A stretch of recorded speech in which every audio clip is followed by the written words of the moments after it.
हरे कृष्णा दोस्तों।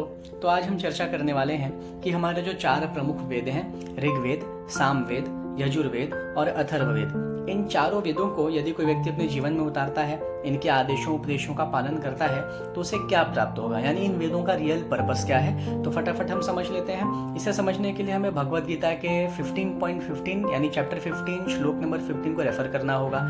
और श्लोक में भगवान अर्जुन से कह रहे हैं, सर्वस्य चाहं हृदि सन्निविष्टो मत्तः स्मृति ज्ञानम अपोहनम च वेदेश च सर्वैरहमेव वेद्यो वेदांत कृद वेद विद एव चाहम। अर्थात मैं सबके हृदय में विराजमान हूँ और मुझसे ही स्मृति, ज्ञान और विस्मृति आती है। समस्त वेदों के द्वारा मुझे जाना जाए। वास्तव में मैं वेदांत का संकलन करता हूँ और मैं वेदों का ज्ञाता हूँ। तो दोस्तों भगवान यहाँ पे एकदम साफ साफ शब्दों में हमें 2-3 बहुत ही महत्वपूर्ण बातें बताते हैं। पहले तो वो कह रहे हैं कि मैं सबके हृदय में विराजमान हूँ, यानी जितने भी लिविंग एंटिटीज हैं, जितने भी सजीव हैं, उन सब के अंदर भगवान किसी न किसी फॉर्म में विराजमान है। और यदि हम इसकी गहराई में जाएं तो इसका एक अर्थ ये निकलता है कि यदि हम किसी के साथ भी अच्छा बुरा बर्ताव करते हैं या अच्छा बुरा किसी के बारे में भी हम बात करते हैं, तो असल में हम उसके अंदर स्थित जो परमात्मा है ना, उसके साथ में वह बर्ताव कर रहे हैं या उसके बारे में हम वो बात कर रहे हैं। तो हमें अति सावधान होकर अपने जो कृत्य हैं उन्हें करना चाहिए।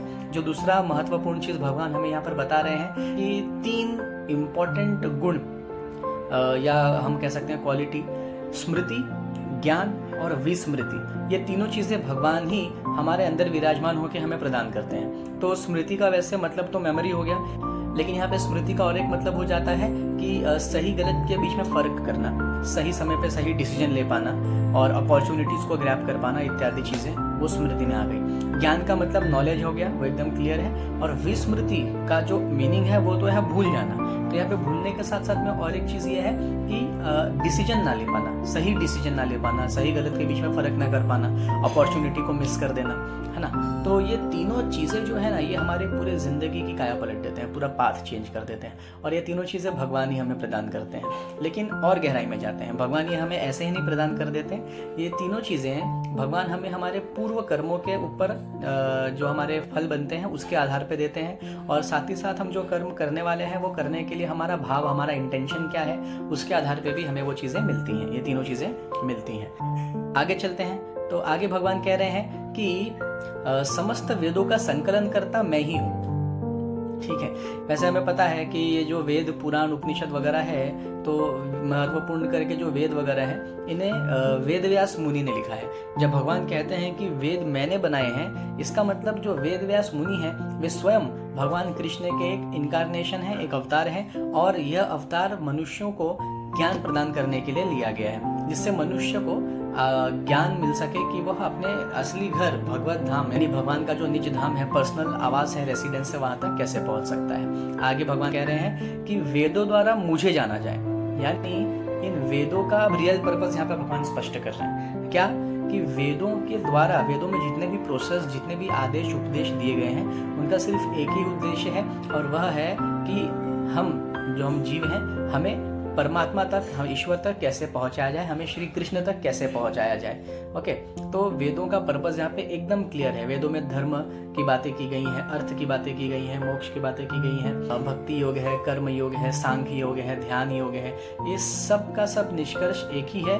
ये सब हमें एक ही डायरेक्शन में, एक ही दिशा में ले जाएंगे, और वह है परम पिता परमात्मा श्री कृष्ण की ओर। तो वेदों के द्वारा भगवान को जानना है और वेदों के द्वारा भगवान को ही जानना है, ये आप समझ लीजिए। और अंत में भगवान कहते हैं कि मैं वेदों का ज्ञाता हूँ, यानी वेदों को उनके रियल एसेंस में, रियल भाव में भगवान ही स्वयं जानते हैं। उनके अलावा इन वेदों को उसके असली भाव में किसी मनुष्य के लिए जान पाना कठिन है। तो ये 3-4 बातें जो है अति महत्वपूर्ण है हमारे आध्यात्मिक दृष्टिकोण से। और इसमें हमें एक बात और समझनी है, थोड़ी और गहराई में जाते हैं कि देखिए, ये कलयुग है। इस कलयुग में चारों वेदों, उपनिषदों, पुराणों को पढ़ के, उनको याद करके, उनको समझ के अपने जीवन में उतारना, उनके उपदेशों का पालन कर पाना, ये मनुष्य के लिए अति कठिन है। क्योंकि ये कलयुग है, हमें धन अर्जित करना है, परिवार संभालना है, सोसाइटी में अपना सम्मान मेंटेन करके रखना है, काफ़ी सारे काम हमारे पास व्यर्थ के बेसिकली हैं। तो भगवान ने हमें एकदम शॉर्ट में क्या दिया, भगवत गीता। क्योंकि सारे वेदों, पुराणों, उपनिषदों का जो समरी है, जो सार है, जो रस है, वह है भगवत गीता। तो यदि हम सिर्फ भगवत गीता को पढ़ के उसे अपने जीवन में उतार पाते हैं तो अवश्य ही हम भगवत धाम तक पहुंच पाएंगे। ऐसा मैं नहीं कहता, ऐसा बड़े बड़े आचार्य, जो पूर्व आचार्य हुए, पूर्व मुनि हुए, उन्होंने निष्कर्ष दिया है। तो कृपा करके मैं आपसे हाथ जोड़ के विनती करता हूँ कि भगवत गीता को पढ़ें, अपने जीवन में उतारें और अपने आप को सफल बनाएं, क्योंकि यह जो पृथ्वी है, ये जो हम जीवन जी रहे हैं, ये किराए का जीवन है। ये हमारा असली जीवन, असली घर, असली रिश्ते नाते नहीं है। हमारा असली घर है भगवान का निज धाम गोलोक वृंदावन, जहाँ भगवान राधा कृष्ण स्वयं साक्षात विराजते हैं। तो हमें वहाँ तक जाना है, ठीक है। तो भगवत गीता एक ऐसी नाव है जिस पर बैठ के हम आसानी से इस सागर को पार करते हुए भगवत धाम तक पहुँच सकते हैं। हरे कृष्ण।